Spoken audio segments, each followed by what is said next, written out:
بسم اللہ الرحمن الرحیم۔ سید فرحت عباس خصوصی پروگرام میں آپ کی خدمت میں حاضر ہے۔ آج کے اس پروگرام میں ہمارے ساتھ شریک گفتگو ہیں ایک ایسی شخصیت جن کا خاندان ختم نبوت کے حوالے سے اور تحفظ ناموس رسالت کے حوالے سے اور تحفظ ناموس اہل بیت اور تحفظ ناموس صحابہ کے حوالے سے ان کی خدمات کسی بھی حوالے سے ڈکی چھپی نہیں ہیں، اور ان کے خاندان نے ہمیشہ مذہب حقہ کی ترویج اور مذہب اسلام کی فروغ کے لیے کام کیا۔ میری مراد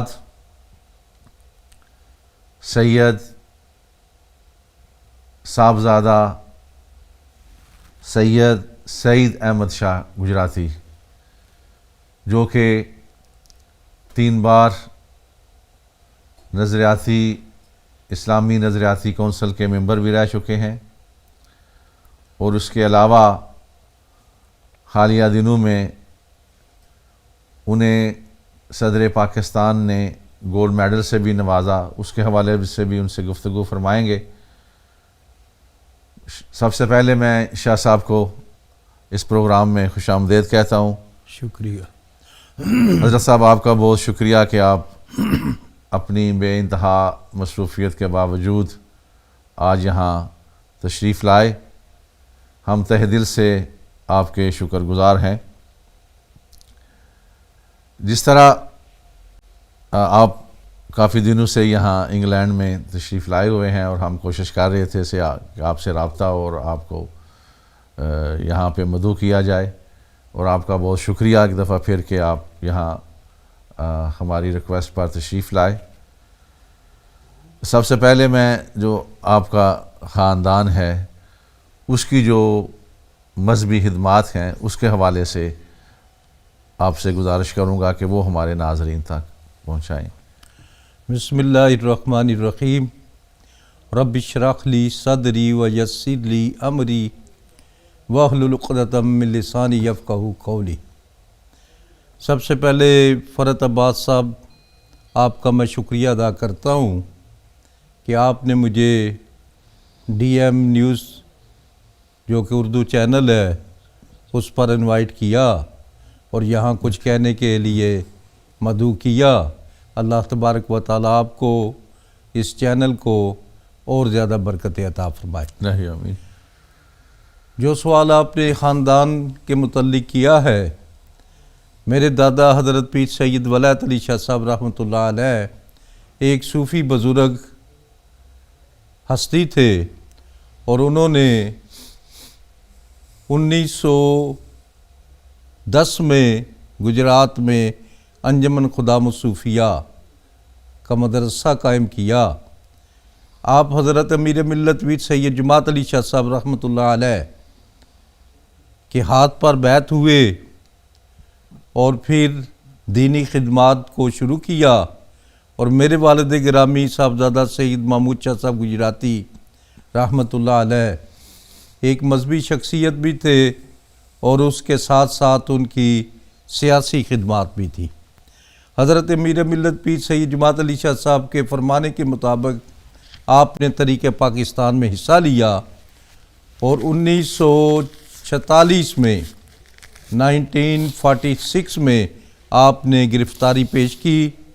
وہ تحریک جو پہلے سول نافرمانی کی تحریک تھی، جس میں مسلمان بھی تھے، ہندو بھی تھے، سکھ بھی تھے، جو بعد میں تحریک پاکستان میں کنورٹ ہوئی، اور اس سلسلہ میں آپ کو حکومت پاکستان کی طرف سے گولڈ میڈل بھی ملا۔ جب ڈاکٹر عارف علوی صدر تھے، انہوں نے یہ گولڈ میڈل دیا، اور قبلہ والد گرامی علیہ رحمہ کے بہاف پر میں نے اس کو وصول کیا۔ ماشاءاللہ۔ اس کے بعد 1987 میں قبلہ والد گرامی اس جہان فانی سے کوچ فرما گئے، تو مذہبی دنیا میں بھی اور اس کے ساتھ ساتھ سیاسی میدان میں بھی ان کی جو تاریخ تھی اس کو لے کر میں آگے چل رہا ہوں، اور الحمدللہ اسلامی نظریاتی کونسل کا بھی 3 بار میں ممبر رہا، اور دین کے حوالے سے ہم نے بہت کام کیا۔ جی ماشاءاللہ۔ شاہ صاحب، جس طرح آپ نے فرمایا کہ آپ 3 دفعہ اسلامی نظریاتی کونسل کے ممبر بھی رہے، تو یہ اسلامی نظریاتی کونسل کیا ہے، اس کا دائرہ اختیار کیا ہے، اس کا کام کیا ہے، اس حوالے سے تھوڑا سا ہمارے ناظرین کو۔ شاہ صاحب، یہ کانسٹیٹیوشنل باڈی ہے، ہمارا جو آئین ہے 1973 کا، اس کے مطابق آرٹیکل 227 ہے، جس میں یہ لکھا ہوا ہے all existing laws shall be brought in conformity with the injunctions of the Islam as laid down in the Holy Quran and Sunnah, and no law shall be enacted which is repugnant to such injunctions. کہ تمام قوانین کو اسلام کے مطابق ڈالا جائے گا، اور کوئی قانون ملک میں ایسا نہیں بننے دیا جائے گا جو اسلام کے مطابق نہ ہو، بلکہ جو قوانین اسلام کے خلاف ہیں ان کو بھی اسلام کے مطابق ڈالا جائے گا۔ اور ہم یہ سفارشات جو ہیں یہ پارلیمنٹ کو بھیجتے ہیں، پارلیمنٹ ہم سے سوال کرتا ہے، صدر پاکستان ہم سے سوال کرتا ہے، اور پھر ہم ان کے جوابات پارلیمنٹ کو بھیجتے ہیں، وہاں پر قانون سازی ہوتی ہے، اور پھر اس کو قانون کو اسلام کے مطابق ڈالا جاتا ہے، یا نیا ہو تو اس کو بنایا جاتا ہے۔ صحیح۔ تو قبلہ آپ کافی عرصہ سے یورپ میں آ رہے ہیں، بلکہ دنیا کے بے شمار ملکوں کا آپ نے سفر کیا ہے، تو مختلف مکتبہ فکر کے لوگ آپ سے ملتے ہیں، مختلف ملکوں میں لوگ آپ کے پاس آتے ہیں، تو ڈیفرنٹ طرح کے مسائل کا لوگوں کو یہاں پہ سامنا ہے۔ بے شک۔ تو آپ ایک مذہبی شخصیت ہونے کے حوالے سے، ایک اسلامی اسکالر ہونے کی حیثیت سے، کیا ہمیں یہ دست دیتے ہیں کہ ہمارے جو یہاں پہ معاشرتی جو مسائل ہیں مسلمانوں کے، ان کو کس طرح ہم حل کر سکتے ہیں، اور کس طرح اپنے بچوں کی یہاں بہترین طریقے سے پرورش کر سکتے ہیں؟ دیکھیے شاہ صاحب، ہم مسلمان ہیں، جب ہمارے آقا دو جہاں دنیا شہود میں تشریف لائے تو آپ کو اللہ تبارک و تعالیٰ کی طرف سے یہ انعام ملا کہ آپ نے فرمایا جعلت لی الارض مسجدا، اللہ تبارک و تعالیٰ نے تمام زمین کو میرے لیے مسجد کا درجہ دے دیا۔ ہم سادات لوگ بھی اس وقت مدینہ منورہ سے ہجرت کر کے ایشیا کی طرف گئے اور دیگر ممالک کی طرف گئے، اور وہی ممالک جو تھے ان کو اپنا مسکن بنایا۔ اسی طرح یہاں یورپ میں یا امریکہ میں جو لوگ آتے ہیں تو میں سمجھتا ہوں ان کا وطن یہی وطن ہے، اور یہاں پر میں نے 1991 میں پہلی دفعہ وزٹ کیا یو کے کا اور امریکہ کا۔ اس میں کوئی شک نہیں کہ یہاں پر معاشرتی مسائل موجود ہیں، لیکن ان کا حل جو ہے الحمدللہ یہاں کے علماء دیتے رہتے ہیں اور رہنمائی کرتے رہتے ہیں۔ باقی مسائل جو ہیں وہ لوگ ہم سے رابطہ کر کے پوچھتے ہیں، اور ہم بھی الحمدللہ ان کی رہنمائی کرتے رہتے ہیں۔ جی بے شک۔ جس طرح آپ کا خاندان مذہبی حوالے سے ان کی خدمات کو کسی بھی طرح سے فراموش نہیں کیا جا سکتا، لیکن طریقے پاکستان میں بھی آپ کا خاندان کا بڑا کردار تھا، اور اس حوالے سے بھی آپ نے جس طرح بتایا کہ صدر پاکستان نے آپ کو ایوارڈ بھی دیا اسی خدمت میں۔ جو موجودہ پاکستان کے حالات ہیں اس حوالے سے آپ کیا سمجھتے ہیں کہ کیا پاکستان ترقی کی طرف جا رہا ہے، یا ابھی ہم وہ شروع کے مناظر سے ہی نہیں نکل سکے؟ پاکستان کو بنے ہوئے 70 برس سے زائد کا عرصہ گزر گیا، بلکہ 80 برس کے نزدیک ہے۔ الحمدللہ یہ ہمارے لیے ایک نعمت سے کم نہیں ہے، یہ رب کائنات کی طرف سے بہت بڑا انعام ہے جو بر صغیر کے مسلمانوں کو عطا کیا گیا۔ اس میں کوئی شک نہیں کہ جب پاکستان بنا تو بہت سی کمزوریاں تھیں، اور آج بھی بہت سی کمزوریاں ہیں، لیکن اس کے باوجود ملک خدا داد پاکستان ایک ایٹمی طاقت ہے۔ ہماری فوج جو ہے وہ اس وقت ایک دنیا کی بہترین افواج میں شامل ہوتی ہے، اور میں سمجھتا ہوں ایک وقت آئے گا کہ پاکستان جو ہے وہ اسلام کا قلعہ بھی بنے گا اور دنیا اسلام کی رہنمائی بھی کرے گا۔ اس وقت جو حالات ہیں، موجودہ حالات آپ کے سامنے ہیں کہ امریکہ اور ایران کی لڑائی ہو رہی ہے، اس میں بھی پاکستان کو ہی ثالث چنا گیا ہے، اور کسی کو ثالث ماننا یا چننا یہ کوئی چھوٹی بات نہیں، جس پر ٹرسٹ کیا جاتا ہے اسی کو ثالث مانا جاتا ہے۔ تو ایران کا اور امریکہ کا ثالث ماننا پاکستان کو، میں سمجھتا ہوں یہ بھی ایک بہت بڑا کریڈٹ ہے جو اللہ تبارک و تعالیٰ نے تمام ممالک میں سے پاکستان کو نصیب فرمایا۔ جی، جہاں پہ اور بہت سے ہمارے مسائل ہیں، وہاں پہ یہاں کیونکہ یو کے میں ہم آئے روز دیکھتے ہیں کہ بہت سے حضرات جو پیر حضرات آپ کہہ سکتے ہیں وہ یہاں پہ تشریف لاتے ہیں، اور اس کے علاوہ پاکستان میں بھی بہت زیادہ اس کو ایک کاروبار کے طور پر لوگوں نے اختیار کر لیا ہے، کیونکہ آپ تو خاندانی طور پر اس منصب پہ ہیں اور ان چیزوں سے وابستہ ہیں، تو آپ کیا سمجھتے ہیں کہ یہ جو سلسلہ شروع ہو گیا ہے اور موسٹلی لوگ جو ہیں وہ لوگوں کے ساتھ آپ کہہ لیں کہ ایک قسم کا فراڈ کر رہے ہیں، اس کی روک تھام کے لیے یا کس طرح اس کو دیکھتے ہیں آپ؟ شاہ صاحب، دو نمبری وہاں پر ہوتی ہے جو ایک نمبر موجود ہو۔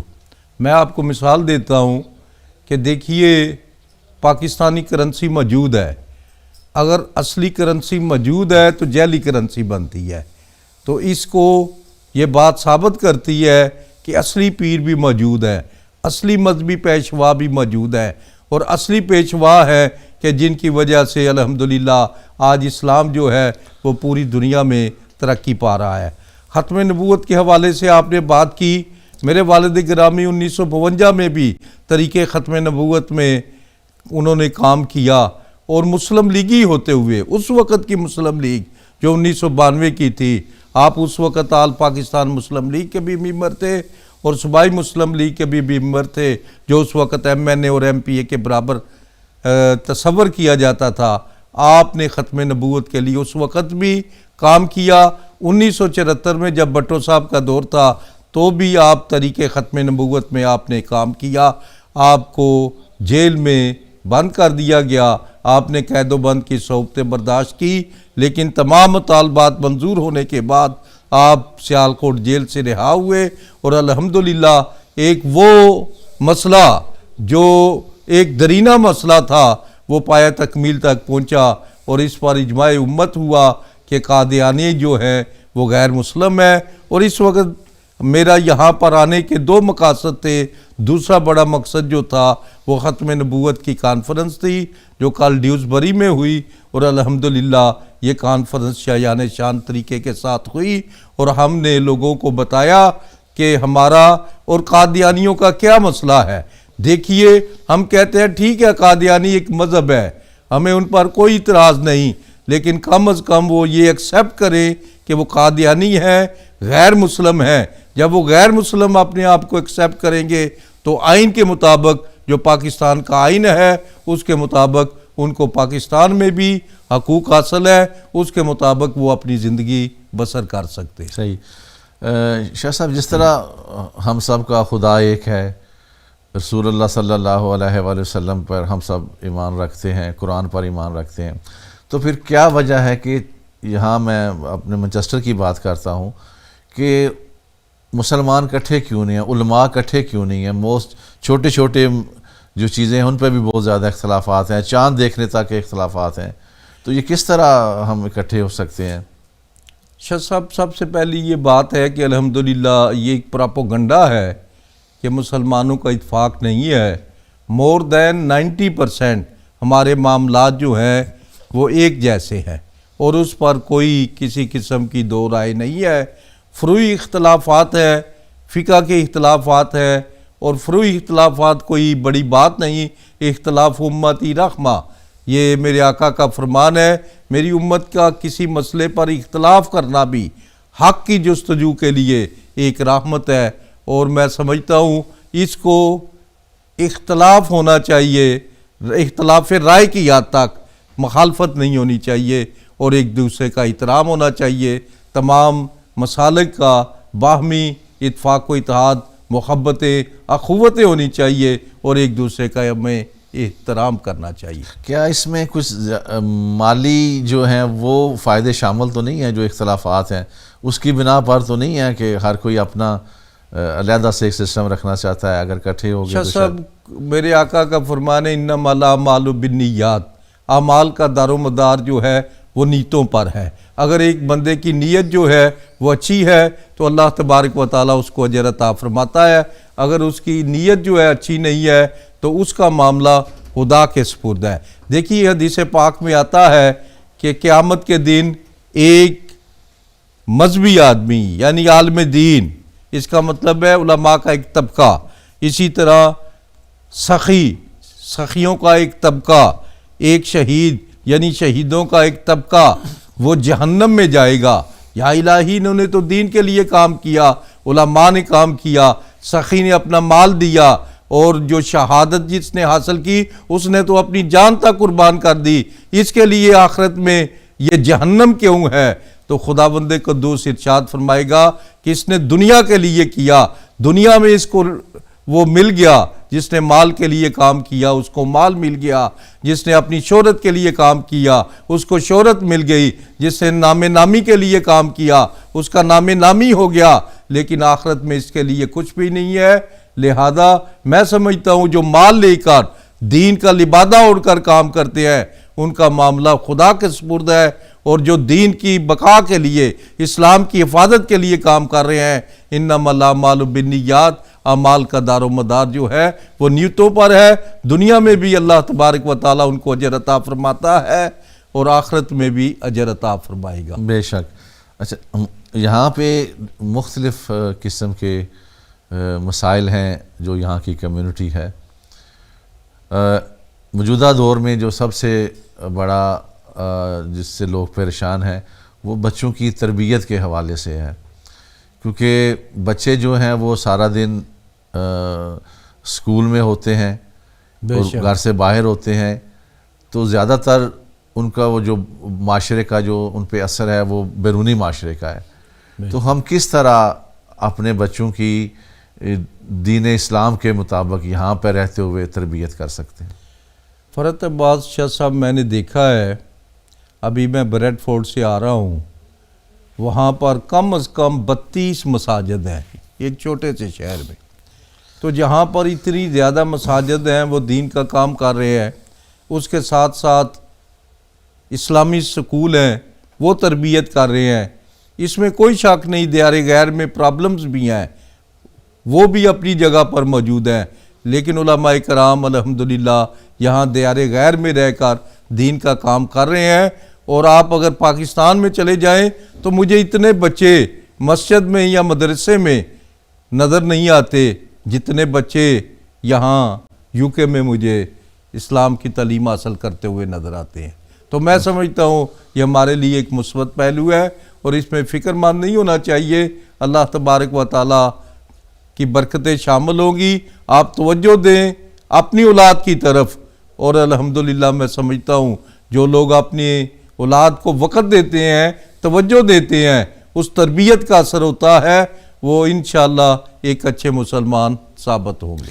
اس کا مطلب ہے کہ آپ سمجھتے ہیں کہ یہاں کے جو علماء کرام ہیں وہ ٹھیک کام کر رہے ہیں، اور وہ بچوں کی تربیت سے حوالے سے اپنی ذمہ داریاں صحیح ادا کر رہے ہیں۔ بے شک اس میں کوئی شک نہیں، جیسا کہ میں نے عرض کیا انما الاعمال بالنیات، اعمال کا دار و مدار تو نیتوں کے ساتھ ہے، لیکن بظاہر جو کام ہو رہا ہے میں اس سے مطمئن ہوں۔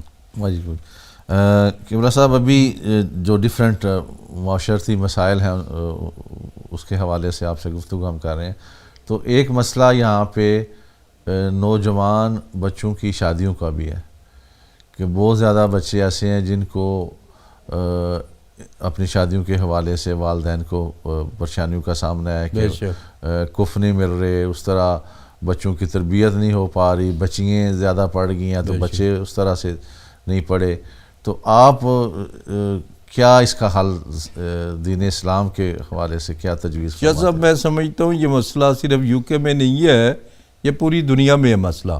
پاکستان میں بھی یہ مسئلہ ہے کہ بچیاں جو ہے وہ زیادہ پڑھ رہی ہیں، بچے اس کی نسبت کم توجہ دے رہے ہیں، اور پھر کف کا بھی مسئلہ ہے. تو اس سلسلے میں وہ لوگ جو سماجی کارکن ہیں ان کو آگے آنے کی ضرورت ہے. خیر الناس من ینفع الناس، میرے آقا کا یہ فرمان ہے، بہترین لوگ ہیں جو لوگوں کو نفع دیتے ہیں. تو ایسی تنظیموں کو آگے آنے کی ضرورت ہے جو اس مسئلے کو حل کر سکے. جی صحیح ہے.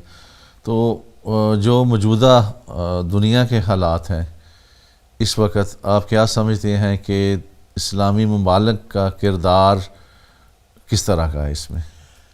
شاہ صاحب دیکھیے، پاکستان بنا مرد وجود میں آیا، اور جیسا کہ میں نے عرض کیا یہ اسلام کا کلا ثابت ہوگا. اس میں کوئی شک نہیں کہ کمزوریاں بھی ہیں. بعض لوگ کہتے ہیں یہ انگریز نے بنا دیا، بعض لوگ کہتے ہیں یہ پاکستان مرزائیوں کے لیے، قادیانیوں کے لیے بنا تھا. کوئی بات کرتا ہے، کوئی کہتا ہے اکنامکلی مسلمان کمزور تھے اس لیے یہ ملک بنا ہے. لیکن ملک تو بن گیا. یہ اللہ تبارک و تعالیٰ کی بہت بڑی نعمت ہے.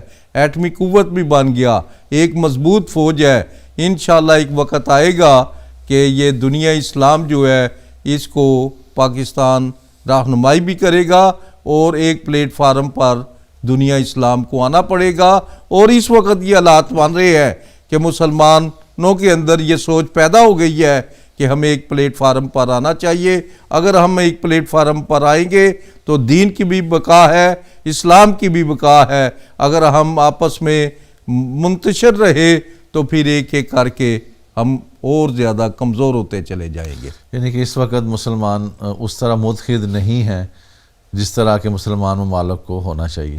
بے شک ان کو اور زیادہ اس طرف دیکھیے، آپ کے سامنے ہے یورپی یونین ہے، اسی طرح اسلامی یونین بھی تو ہو سکتی ہے.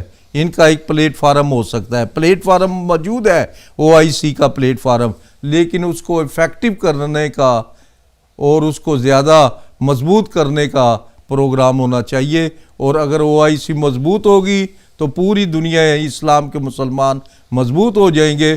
اگر وہ کمزور ہے، اسی وجہ سے پوری دنیا اسلام کے مسلمان کمزور ہمیں نظر آتے ہیں. آپ کے خاندان نے ہمیشہ مسلمانی کی یونٹی کے لیے بڑا کام کیا، تمام مکتبہ فکر کو ہمیشہ ساتھ لے کے چلے. تو اس وقت آپ کیا سمجھتے ہیں پاکستان کے اندر تمام مکتبہ فکر اکٹھے ہیں اور ان میں اختلافات کی کیا؟ دیکھو فرحت عباس شاہ صاحب، ہمارا خاندان وہ خاندان ہے جس نے طریق پاکستان میں بھی کام کیا اور تمام مسالک کو ساتھ لے کر چلے. 1992 کی تحریک چلی، اس وقت علامہ ابوالاسناد جو تھے وہ قائد تھے، وہ ایک بریلوی مسلک سے تعلق رکھتے تھے. ان کی قیادت میں تمام پاکستان کے مسلمانوں نے تحریک چلائی. 1974 میں علامہ یوسف بنوری جو ایک دیوبندی مسلک سے تعلق رکھتے تھے، ان کی قیادت میں تحریک چلی. تو ضلع گجرات جو تھا وہاں پر الحمدللہ میرے والد گرامی صاحبزادہ سید محمود شاہ صاحب گجراتی رحمۃ اللہ علیہ کی قیادت میں تحریک چلی، اور تمام مسالک جو تھے آپ کی قیادت میں اکٹھے تھے. آج بھی گجرات کی مثال میں پیش کرتا ہوں کہ گجرات میں کسی قسم کی فرقہ واریت نہیں ہے، بلکہ تمام مسالک جو ہے الحمدللہ ایک پلیٹ فارم پر اکٹھے ہیں. اور جب عید میلاد النبی صلی اللہ علیہ وسلم کا جلوس ہوتا ہے، میری قیادت میں وہاں پر ایک بہت بڑا مرکزی جلوس نکالا جاتا ہے. تو ہمارا استقبال تمام مسالک کے لوگ کرتے ہیں، حتیٰ کہ امام بارگاہ حسینیہ جو سرکلر روڈ پر ہے وہاں کے علماء اپنی عوام کو ساتھ لے کر ویلکم کرتے ہیں. تو میں سمجھتا ہوں یہ اتحاد بین المسلمین کی بہت بڑی دلیل ہے. بالکل. اچھا یہ بتائیے گا کہ جو ہمارے یہاں کے رہنے والے جو مسلمان ہیں ان کو آپ کیا پیغام دینا چاہیں گے کہ وہ کس طرح یہاں پر رہتے ہوئے اسلامی اقدار کے مطابق اپنی زندگیاں گزار سکتے ہیں؟ سب سے پہلی تو یہ بات ہے کہ جو ان کا ایک مسلک ہے وہ اس کے مطابق عمل پیرا رہیں، لیکن کسی کو کافر نہ کہیں، کسی کی توہین نہ کریں. اور میں سمجھتا ہوں کافر وہی ہے جن پر اجماع امت ہے. میری مراد قادیانی یا وہ لوگ ہیں جن کو متفقہ طور پر وہ کافر قرار دیا گیا ہے. باقی کلکم رائن و کلکم مسئول عن رعیتی، ہر ایک بندہ ذمہ دار ہے اور ہر بندے سے سوال کیا جائے گا. قیامت کے دن اللہ تبارک و تعالی کریں گے جو میری ذمہ داری ہے وہ میں پوری کروں، جو آپ کی ذمہ داری ہے آپ وہ پوری کرے.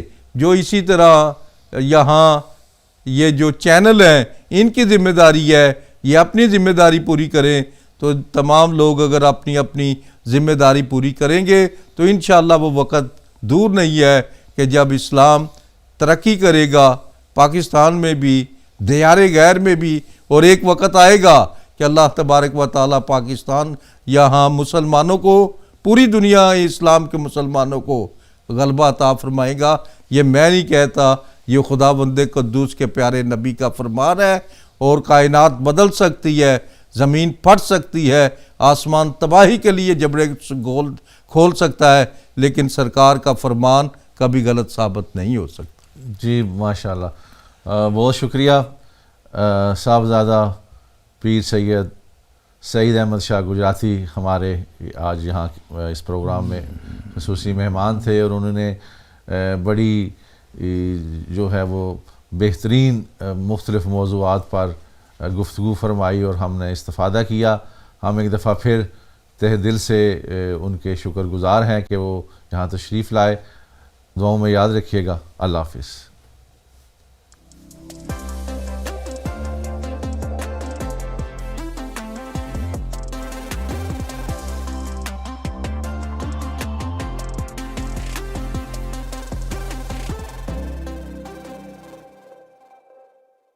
Hello,